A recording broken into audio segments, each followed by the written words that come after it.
Dans l'épisode du 10 juin de Demain nous appartient, Stanislas va voir Raphaël pour s'excuser de l'avoir frappé et adopte un comportement typique de tous les hommes abusifs, à savoir s'excuser, promettre que ça ne recommencera plus et tenter de justifier son comportement en se faisant passer pour la victime. Blâmant la peur de ne jamais pouvoir voir son fils, Stanislas met la pression à Raphaël en disant qu'elle est son seul espoir en plus d'être la femme qu'il aime. Et ça marche puisqu'elle finit par le prendre dans ses bras. Quand Stanislas Beaumont et Audrey Roussel se font face via leurs avocates, Raphaël écrase son adversaire en parlant de la gifle mise par Audrey à une élève il y a quelques mois et des délits commis par Jordan.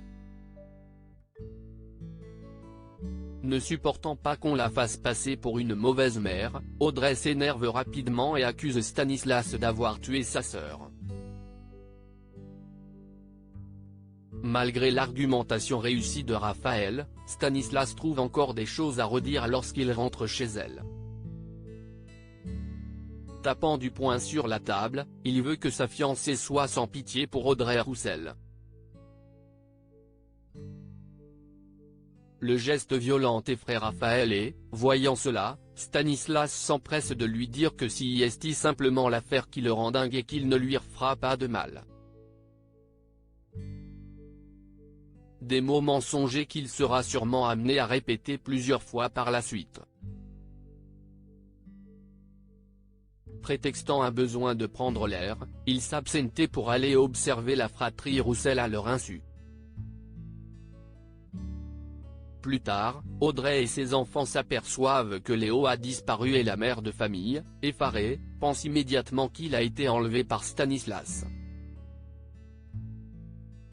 De son côté, Camille essaie de faire comprendre à sa mère qu'elle peut lui parler mais cette dernière, comme beaucoup de victimes de violences conjugales, continue de trouver des excuses à Stanislas. Alex reçoit une bonne nouvelle pendant ce temps, Judith retrouve Noah et apprend rapidement que ce dernier a dû vendre son mât à cause des dettes que son grand-père lui avait cachées. Malgré la culpabilité qu'elle ressent à l'idée de n'avoir pas pu être présente pendant ce moment difficile pour son petit ami, Judith reste rassurée que le comportement étrange de Noah n'ait pas été dû à un possible problème dans leur relation. Elle a par ailleurs rapidement de quoi se changer les idées puisqu'elle apprend peu après que le mât qu'elle a visité avec son père leur a été vendu. Enfin au lycée dans Demain nous appartient, Nathan se retrouve convoqué par le CPE à cause de ses mauvaises notes. Il tient à le mettre en garde, s'il ne travaille pas plus sérieusement, il pourrait rater son bac. Heureusement Mona s'en rend compte et propose au jeune homme de réviser ensemble. Mais Nathan est épuisé et s'en dort rapidement dans l'appartement silencieux et cosy de son ami.